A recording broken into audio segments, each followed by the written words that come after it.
What's up, guys? This Money Flip right here.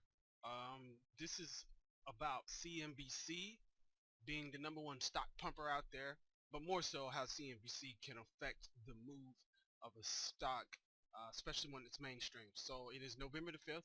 It is about 2:16 in the afternoon, and so I'm in chat explaining to people and showing them how VRX is moving in regards to activists and investors going at each other.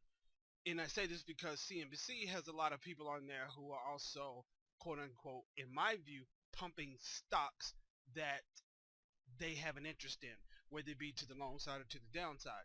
So this is just shows how VRX and these tweets and mentions on CNBC work. So I had fib lines drawn. I had VRX on the watch list this morning. I missed this whole move right here because each time I just felt like I was chasing. So I waited for it to bounce. I drew my fibs right here. Looked for that 50% retracement. I got in a little early and got stopped out because, in hindsight, we can only see from here to here. I didn't know it was going to do this. So I got stopped out, short little loss, tried again, stopped out. And then I saw, when I compared it to a 5-minute chart, what it was doing, and it really looked like it was heavy and about to downtrend, played with the VWAP a few times. So I probably got in somewhere around like when the stock was about at 80, 50, maybe 81 bucks. So I have this second set of fibs drawn, and I sell it when it starts teetering around with this 618. Now the funny thing is, where I sell it, I think I got my AT puts for maybe 280, and I sold for 430, so I got a $1.50 profit. But I sold right in here, and this stock just started to take off. But I'm going to show you why. Because according to my news feed, here we are. I'm already out. And I'm just going to read you some of the news feeds. So see here at 158, our low is $76.06. Now, I'm going to roll back my news feed, and I'm just going to call this out to you. So at 154, Meg Terrell, which they will also say on CNBC sometimes, tweet. VRX says in statement, CEO Mike Pearson continues to have board's full confidence. He remains focused on running the business. The next one.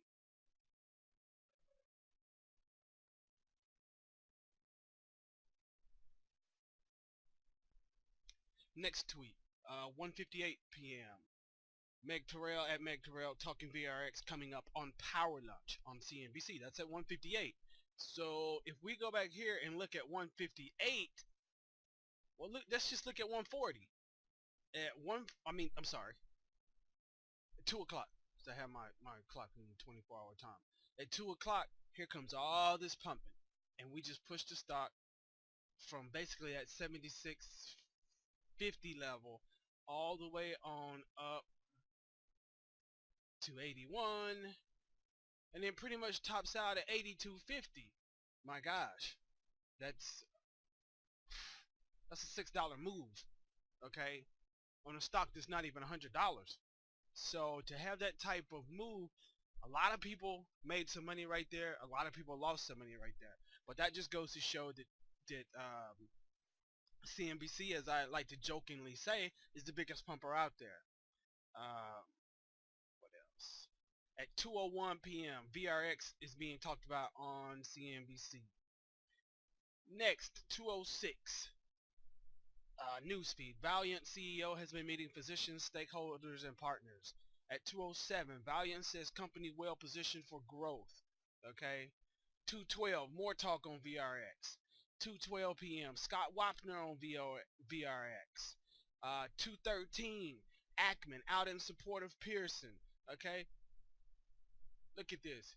Look at all that news that came out in 15 minutes. This candle right here is pretty much the top of all that news.